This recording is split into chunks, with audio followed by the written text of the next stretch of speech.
Next thing you know, everybody's got it. And that's the so-called random mutation model of evolution. It's about survival of the fittest. It's about who's the best killer.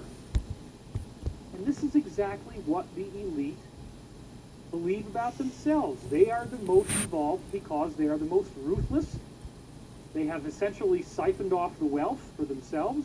They are trying to dramatically reduce the population here on the planet, and they're doing so with the belief that they are better than us, that they are gods among insects, as they themselves have said, and that they somehow are more worthy of the fruits of this earth and of the universe than the rest of us. Well, I don't believe that either. And what I'm saying is, if you really want to get down the rabbit hole and get red-pilled, what you find is that these people have really gamed the system. You don't get a fair shake when you look at science. They control the peer review process. They control the advisory boards. They control the journals. They are pruning what they don't like. Think about a plant that has flower buds on it, and if there's certain buds that you don't want to grow, you clip them off.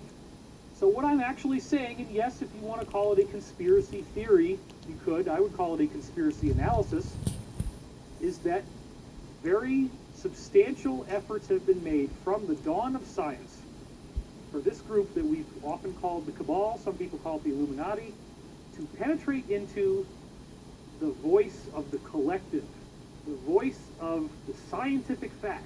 And they will get in there, and if you go against the grain, you get your funding cut off, you lose access to research grants, your colleagues will peer review you and tell you, oh, this just is not right, and then all of it gets swept under the rug. And what I'm saying is this has been done very deliberately, and so what we have is a manicured, artificially deleted view of science in which all of the good stuff about spirituality and eternity and the soul and power of love, all that stuff is removed. And what you're left with is this really lame view that leads to what happened to my grandparents, where they think that they're just going to melt into blackness when they die.